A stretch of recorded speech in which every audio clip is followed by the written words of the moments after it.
За үзэгчтэй өглөө үргэлжилж байна. Бид энэ удаа дархад угсаатны онцлогийг та бүхэндээ онцлон хүргэх гэж байгаамаа. Манай студид хамгийн ихний зочин маань орогдож ирсэн. За Монгол Улсын их сургуулийн Монгол хэл шинжилгээний техник мэдээд профессор Батгишиг өргөдөж ирсэн. Өглөөний минь төргийн урлаг хүлээж авсан баярлалаа. Өглөөний минь сайхан амарлаа, сайхан амарцгаав уу? Сайхан амарлаа. Сайхан зусж байна уу? Сайхан зусж байна. Сайхан зусгаж байна уу? За. Өнөөдөр урилга хүлээн авч ирсэнд баярлалаа. Өнөөдрийн ярилцах сэдэв маань бас түрүүнд бас үзүүлсэн дархад угсаатны талаар онцлог ярих болно. Ер нь яриагаа юун түрүүнд дархад угсаатны онцлогоос нь ихж дурдаад хаагуур дархан суурьшчээд юм бэ? Нутаг нугынх нь бас онцлогоос нь та нарыг олцож ярихгүй. За баярлалаа. За дархтуудын тухай бол 1979 онд Рэмчингойгоор ахлуулсан энэ экспедицийн тайланд түүний тайлангийн үр дүнд гарсан одоо Бүгднамт Монгол ард улсын угсаатны судалгаа хэл шинжилгээний атлас гэсэн атласт бол хаагуур нутгалдаг тухай бол зааж өгсөн байдаг. За тухайн үед бол тэр Хөвсгөл аймгийн Цагаануур, Эмчинлүмб, Баян зүрх гэсэн одоо сундуудаар голлож нутгалахаас гадна бас одоо хатгал хаанхад цөөн тооны дархтууд бол суурьшдаг. За мөн одоо Говьалтай, Булган зэрэг одоо аймагуудаар бас цөөн тоот дархтууд бол байна гэсэн юм одоо тэмдэглэлийг бол хийсэн байдаг. За тэгээ манай дархтуудын тухай бид нар бол юу мэддэг вэ гэхээр ерөнхийдөө тэр дархтын цэнхэр хотгор гэдэг үзэсгэлэнтэй сайхан газар нутгаар нь тийм ээ. За тэгээд мөн одоо дархад бөө тайг гэсэн ойлголтуудаар бол одоо дархтуудын тухай бол ерөнхийдөө бид мэддэг. За тэдний одоо тэр нутгалж байгаа газар нутаг бол ерөнхийдөө тэр тайг тэгээд өндөр уус за ойролцоогоор нь 300 орчим гол мөрөн байдгаараа бол их онцлогтой тийм үзэсгэлэнтэй сайхан газар гэдэг. За тэгээд гол нь бол тэнд одоо өвөлдөө нүүдлэхэд хэцүү хэдийгээр тийм үзэсгэлэнтэй сайхан боловч тийм одоо бас бэрх байгалийн бэрх одоо газар бол нутгалдаг.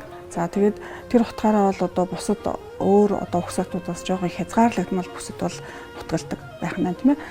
Тийм учраас бол одоо тэд нэлээд тэр эртний хэл соёлыг бол авч үлдсэн байх тийм одоо онцлогтой бол байх нэ. Угсаатан бүрийн гайхалтай онцлогуд бий хоорондоо өөр тийм ээ. Амаа аялах уу, за өв соёл, тоглоом наадгын төртөл ялгаатай байдаг. Дархад угсаатны аялгауны онцлог нь бас бусад угсаатнаас юугаараа өөр юм бол аль нэгэн бас аялгаунд хамаарах уу? Энэ талаар бас үргэлжлүүлж ярьцгаая. За дархтууд бол би түрүү хэлсэн тийм ээ. Тэр нөгөө хязгаарлагуудад нэг тийм өөр үзэсгэлэнтэй байгалийн орчинд бол амьдардаг гэдэг. Тэр утгаараа бол тэдний хэлийг судалсан эрдэмтэд харилцан одоо өөр дүгнэлтүүдийг бол гаргасан байдаг. За зарим нэг нь бол одоо түрэг гаралтай аймаг байсан юм аа гэдэг юм уу.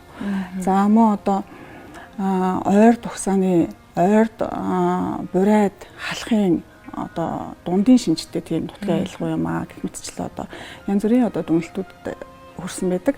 За 2022 онд гарсан нутгийн аялгауны бүтээлд бол дархтуудыг ойрд нутгийн аялгауны нэг салбар амаа аялгау гэж үзсэн байна. За яагаад ойртуудын салбар амаа аялгау гэж нөхөр ойртуудын одоо тэр авиа зүүн байдаг юм уу, үг зүүн, за үгийн одоо ерөнхий тэр хэлбэр бүтцийн талаас дархтуудын одоо тэр хэл аялгау бол ойролцоо байна гэж үзэж байна. Тийм. За жишээлх юм бол тэр биеийн төлөөний хэлбэрийг үйл үгийн эцэст залгадаг. Тэр ойрт аялгауны онцлог бол дархад аялгаунд бас байна гинэ. За жишээлх юм бол одоо нэгдүгээр биеийн хэлбэрийг бол одоо тэр В-гээр төлөөлүүлж, за хоёрдугаар биеийг Т-гээр төлөөлүүлж одоо залгадаг нь яг ойрттой адилхан байна гэж. За жишээ нь би явна гэвэл одоо би явна гэсэн үг тийм. За. Тийм чи явна гэдэг чи явнач гэх мэтчлээ. Тийм. Ойрттой юм адилхан онцлогуд бол байна гэж. За нөгөө талаас бол бас одоо бурайд аялгаутай бас зарим нэг шинж нь бол адилхан гэж үздэг. Ихтэй гэдэг нөхцөлийг бол одоо залгаж хэрэгэлдэг ч гэдэг юм уу. За ингээд дархтуудын хэл аялгау нь одоо энэ олон нутгийн аялгауны онцлогийг хадгалсан байгаа нь бол одоо юуг илэрхийлж байна вэ гэхээр төдий чинээ дархад амаа аялгау бол эртний шинжтэй юм а гэдгийг бол илэрхийлж байгаа хэрэг байна. Тэгэхээр нөгөө сая бас хэлсэн нутаг нь газрын нөгөө угсаатны хил аялалгуу бол арай онцлог ялгаатай байдаг гэхээр тэгэхээр эртний тэр хэв шинжийг өмнөх тэр ярилцсан хүмүүсийн хоорондын харилцааны байдлыг бол одоо үеийн энэ бас угсаатнуудаас бол заримдаа мэрс ирхэн бол бид бол сонссоор л байгаа гэсэн үг юм шүү дээ. Тий. Ер нь бол одоо түүх нийгмийн шалтгаанаас үүдээд олон монголчууд өөр газруудад одоо нутаглаж үлдсэн тий өөр улсад харьяалагдаж үлдсэн түүхийг бол бид нар мэддэг. За түүнтэй адилхан дархтуудын хувьд бол тэр газар зүүн онцлог байдлаасаа тэр нүүдлийн соёлын онцлог байдлаасаа шалтгаалаад нэлээд тэр эртний соёл хэлний онцлогийг бол авч үлдсэн баг. Өндөр магадaltaй. Түүний нэг одоо баталгаа нь бол дархтууд бол бөө мөрөглийг бусад угсаатнаас илүү өглөж авч үлдсэн байдаг. За хэлний хувьд бол жишээ нь одоо бид нар монгол бичгийн хэлийг бол нэлээд эртний монгол хэлний онцлогийг одоо илрүүлж идэг тийм одоо сурвалж гэдгийг бол мэднэ тийм ээ. За жишээлх юм бол олон гэдэг үгийг монгол бичгийн хэлээр оолан гэж бичдэг тийм. За түүнийг бол одоо дархтууд маань яг оолан гэж одоо хэлж байгаа жишээтэй тийм олон гэж хэлж байгаа жишээтэй. За мөн одоо энэ гэрийн үнийг монгол бичгийн хэлээр уния гэж бичдэг шүү дээ тийм. Тэгэхээр энийг бол одоо дархтууд маань бол уния гэж одоо хэлэх жишээтэй. Одоо ийм үгнүүд, ийм одоо онцлогуд бол дархтуудын хэлэнд бол олон байна л да. Тэгэхээр одоо дархтуудын хэлнээс бол төдий чиний тэр эртний шинжийг, дундад эртний шинжийг бол олж харж болно гэсэн үг. Гайхалтай юм аа. Одоо өмнөх нэвтрүүлгүүдээс өөлд угсаатан гэж бараг угсаатны тухай ярьж байхад энэ хэлний одоо ярианы онцлог бол үнэхээр бидэнд сонин санагдаж байгаа юм. Угсаатнууд маань яг тэр эртний үеийнхээ энэ сайхан уламжлалт тэ хэл соёлыг сайхан одоо хүртэл хамгаалж хайрлаж одоо яриандаа нэвтрүүлж орчин цагт ч гэсэн хоорондоо сайхан ярилцаж байгаа нь сайхан юм аа. Тэр төрөний нөгөө ихтэй нөхцөл ч юм уу энийг залгаад ярьж байгаа нь сонирхолтой юм аа. Та нэмээд нэг хэдүүг сонирхолж болох уу? За эсвэл нөгөө арай өөр онцлог зүйлийг юм ч юм уу тодорхойлоод ярил та юуг онцлох вэ? За би бол мэдээж өөрөө нөгөө дарахад хүн биш учраас дарахтаар бол ярьж чадахгүй тийм ээ. За тэгээд нөгөө түрүүний ярьсан тэр ойр дайлгуутай бас адилхан халах аялгуунаас нэлээд ялгаатай тийм сонирхолтой жишээнүүд бол бүр зөндөө олон байна л да. Жишээ нь халахууд бол ихшгийг уруулаар ижилсүүлж хэлдэг тийм. Түүнийг бол дархтууд ойр дууттай адилхан хэлж байгаа. За жишээ нь одоо өглөө гэхийг өглөө гэдэг ч юм уу тийм ээ. За мөн одоо тэр түрүүний оолан гэдэг шиг тийм ээ. Дан уруулын ихшгээр биш яг хэлний зохицлоор нь хэлдэг үгнүүд бол бас их бий. За ерөнхийдөө бол дархтуудын хэл аялгааг бол манай өмнөх үеийн судлаачид бол нэлээд баримтжуулж судалсан байдаг. За тэр судалгаа бол социализмын үед буюу 1960-аас 80-аад оныг хамарна. За тэгээд дархтуудын одоо энэ дуу яриа зэргийг бол одоо хурааж авах тийм ээ. За гайлглаж бичиж тэмдэглэж үлдээх, соромзон бичлэгээр бичиж үлдээх гэсэн аргуудыг ашиглаад бол судалсан байдаг. За гэхдээ энэ нь бол одоо өнөөдрийн үүднээс ингээ бодоход 40 жилийн өмнө 60-аад жилийн өмнөх судалгааны материалууд болж байгааз 60-аад он 80-аад он гэхээр тийм. Тэгэхээр энэ хугацаанд бол монгол хэлний амаа аялгуунуудыг авч үзэхээр бол кирилл үсгийн дүрмээ дагаад халахчих юм уу? Эсвэл одоо гадаад хэлнээс тийм техник технологийн янз бүрийн өгнүүд орж ирж байгаа зэрэг шалтгаалаад бол өөрчлөлт зөвөрөл байна л да.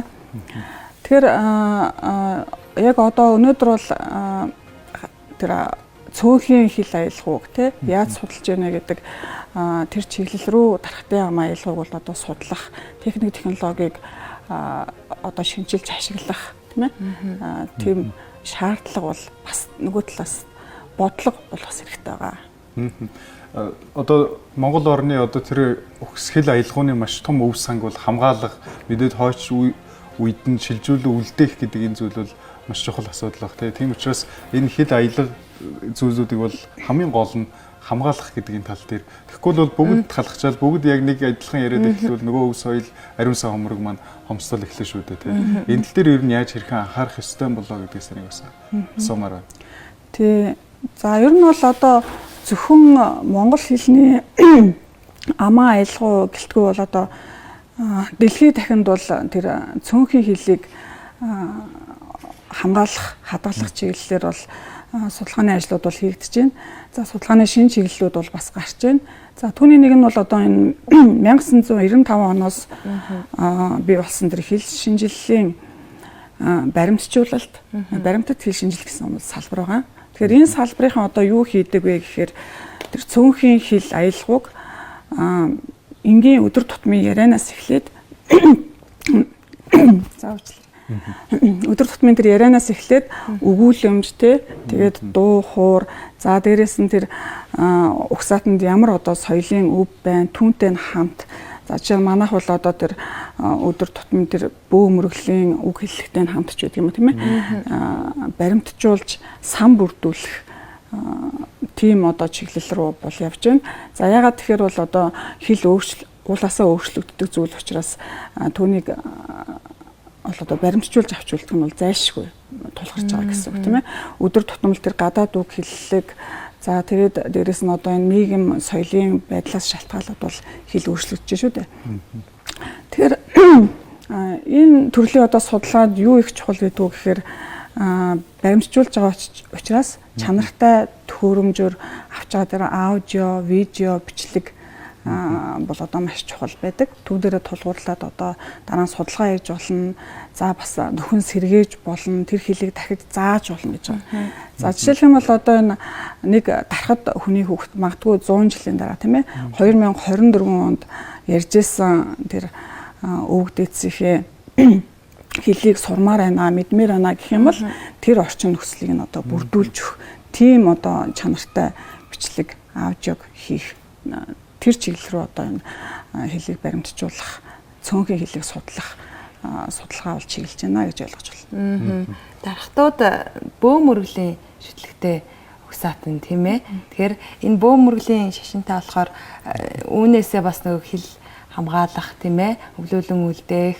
За яг тэр аядан аялгаугаар бас ярих түгээхийг авч явж байгаа болов уу гэж би бодоод ах юм. Тэгээ бид нар нэг энэ ярилцлагын өмнөд ярьсан тийм ээ. Тэр газар нутгийн байршлаас шалтгаалаад тэр одоо тайг өндөр уул за тэр өндөр уулын дунд байдаг тэр нэг хэсэг тэр нөгөө тархтын хотгор гэдэг тэр газар тийм ээ. Тэгээ тэнд чинь бол одоо өвөл жишээ нь ингээд нүүдэл улирал солигдоход нүүдлэхэд бол бас маш их бэрх газар илээ л дээ. Тэгээд хол ингээд нутгалдаг зэрэгээс шалтгаалаад энэ эртний хэв маягийг бол хадгалж үлдэх тэр нөхцөл боломж нь бол байсан байгаа. Би бол энэ одоо соёлын болон хэлний эртний хэлбэрийг хадгалж үлдсэн нь бол түүнтэй хамаатай гэж үзэж байгаа бодож байгаа тийм. Гахалтай газар зүйн онцлогтой. Газар зүйн онцлогоос шалтгаалж байна гэсэн. За баярлалаа танд. За баярлалаа. За баярлалаа. Үзэгчтэй манай студид Монгол Улсын их сургуулийн Монгол хэл шинжилгээний тэнхимийн дэд профессор Батэршиг урагд ярилцлаа.